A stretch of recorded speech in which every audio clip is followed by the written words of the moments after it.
Europe Midi. Le débat d'Europe Midi sur Europe 1, c'est jusqu'à 13h15 avec vos invités, Maxime, et toutes vos réactions, vos questions, dès maintenant sur Twitter avec le hashtag E1Midi et au standard d'Europe 1, le 39 21, 50 centimes la minute. Le débat d'Europe Midi, 100 000 migrants arrivés en Europe depuis janvier, 85 000 rien que pour l'Italie. Comment sortir de cette crise sans fin? Pour débattre avec nous en studio, Corinne Thor, bonjour. Bonjour. Vous êtes responsable de Médecins sans frontières pour la mission France. Pierre-Yves Bournazel, bonjour. Bonjour. Vous êtes député constructif, fraîchement élu à l'Assemblée. Et si on a choisi de vous inviter aujourd'hui, c'est notamment parce que vous êtes député du 18e arrondissement de Paris. C'est dans cet arrondissement, Porte de la Chapelle, que vivent aujourd'hui 1500 migrants. On en parlait dans le journal de midi et demi sur Europe 1. Un campement dans des conditions déplorables. Que peut-on faire ? C'est un sujet très complexe et qui demande d'avoir d'abord une vision et des principes.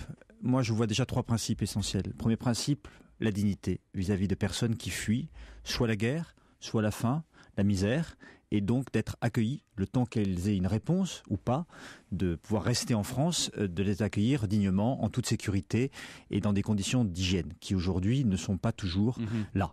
Deuxièmement, c'est le respect dû aux riverains. Parce que c'est vrai que les choses sont concentrées dans les mêmes quartiers et les riverains sont légitimement excédés des problèmes qui peuvent se greffer autour de ces campements lorsqu'ils sont sauvages.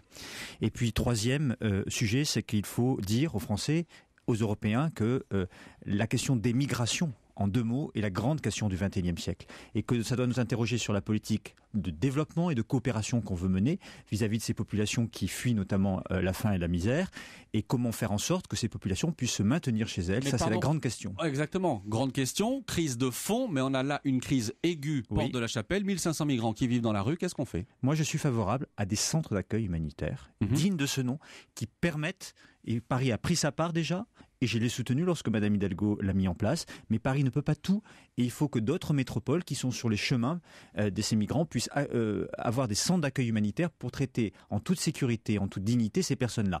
Et en même temps, il faut s'attaquer aux racines du problème, il faut harmoniser le droit d'asile européen, ça c'est très important, et il faut raccourcir les délais du droit d'asile. Ceux qui en bénéficieront resteront sur le territoire et rentreront dans le droit commun, ceux qui n'en bénéficieront pas seront reconduits dans leur pays d'origine, et là se pose la question du développement et de la coopération qu'on doit mener. Corinne Thor, Porte de la Chapelle, que peut-on faire ? On a le sentiment que les choses sont en train de bouger. Le préfet d'Île-de-France a parlé ce matin pour dire qu'il y aurait une mise à l'abri rapide des migrants, c'est-à-dire que visiblement on va ouvrir des centres d'accueil provisoires, des gymnases en Île-de-France.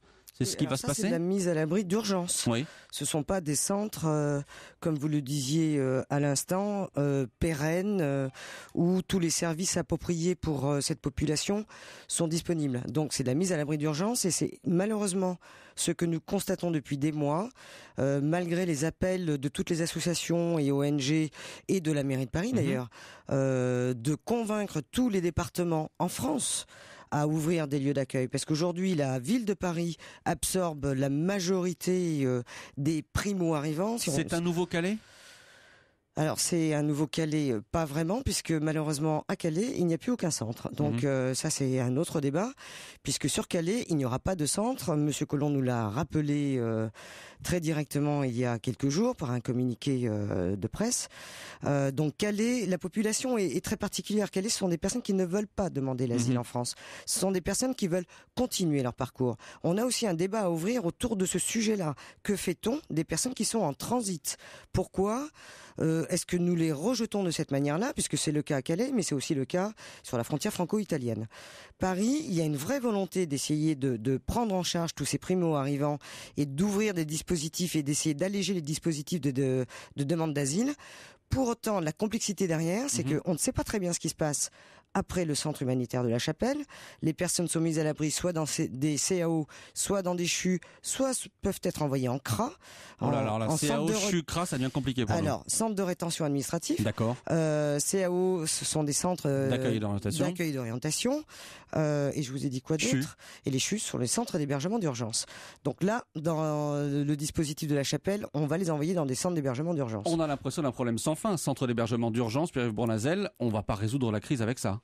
Non, mais je vous dis, c'est un problème structurel, c'est la grande question du XXIe siècle, donc il faut, si on veut le traiter, voir à l'échelle européenne une action publique très forte de maîtrise des frontières, de maîtrise de l'accueil, Et en même temps, il faut s'attaquer aux racines du mal, j'en parlais tout à l'heure, les déplacements de population, et essayer de maintenir les populations chez elles lorsque c'est possible. Et ça demande de l'investissement.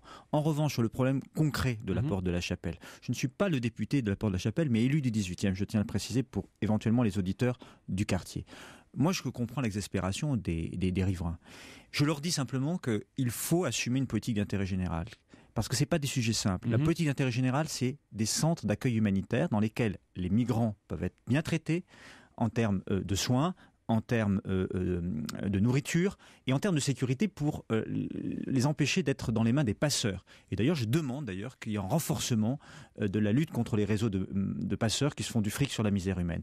Et à côté de ça, c'est comme ça qu'on peut évidemment lutter contre les campements sauvages et empêcher les problèmes qui nuisent vraiment à la tranquillité des riverains, parce que par-dessus ces campements sauvages se greffent d'autres trafics et d'autres problèmes qui sont très graves, et ça, on ne peut pas l'accepter sur notre territoire. Et donc, si on a la dignité, on peut avoir la fermeté vis-à-vis d'autres problèmes. Il y avait ce matin une réunion des ministres européens de l'Intérieur qui aboutit à une chose, notamment vis-à-vis des associations et des ONG comme la vôtre, Corinne Thor, qui était de dire pour celles qui viennent en aide aux migrants qui traversent la Méditerranée, pour celles qui viennent en aide en Méditerranée, il va falloir respecter un code de bonne conduite, entre guillemets, sinon les bateaux ne seront plus accueillis en Italie, et les ministres disent il faut arrêter de créer une sorte d'appel d'air. Le mot est prononcé visiblement. Est-ce que vous considérez que vous créez, vous, un appel d'air ? Pas du tout. Alors, d'abord, je tiens à rappeler qu'MSF intervient systématiquement en mer avec l'accord des autorités maritimes italiennes. Donc ça, c'est très important, c'est-à-dire que nous sommes coordonnés avec eux. Si nous intervenons, c'est parce qu'il n'y a pas assez, de toute façon, de bateaux et d'assistance au niveau des recherches et de sauvetage de ces personnes qui sont en mer via les pays européens. Donc il y a un vrai souci. Dire que ce sont les ONG qui font de l'appel d'air. Je voudrais juste rappeler quelques chiffres. L'année dernière, nous avions à peu près 200 000 personnes qui avaient été, je crois, récupérées par Frontex, l'équivalent de 20 000 par MSF. Début d'année, c'est 16 000 récupérées par MSF. Je crois qu'il y a 100 000 personnes qui sont... Absolument. Voilà, donc c'est un tout petit chiffre, hein, c'est un tout petit ratio. Nous ne faisons qu'intervenir dans le cadre de notre mandat, qui est très clairement de sauver des vies, de porter assistance, parce que aujourd'hui il y a des manquements. Donc voilà, je pense que c'est un peu un débat effectivement politique. Après, le code de conduite, je n'en ai pas les détails.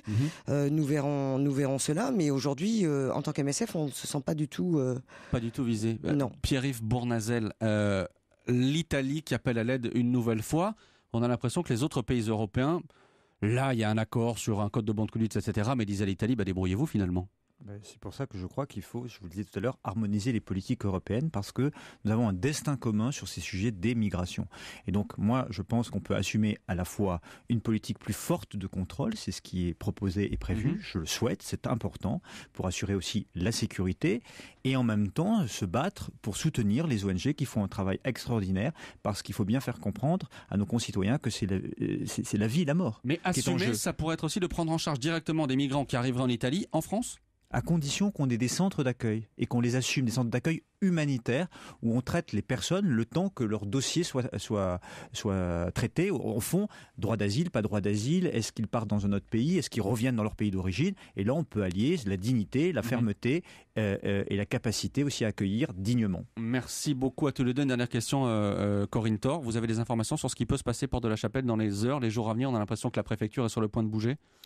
Écoutez, il doit se passer ce qui se passe systématiquement lorsqu'il y a trop de monde autour de la chapelle. Il y aura certainement un démantèlement avec pour objectif de mettre à l'abri tous ces migrants. Et on va suivre ça dans les heures et les jours qui viennent. Merci à tous les deux. En tout cas, Corinne Thor, responsable de Médecins sans frontières, Pierre-Yves Bournazel, député constructif du 18e arrondissement de Paris. Merci à tous les deux. Merci Anissa. Merci à vous Maxime. Et à demain.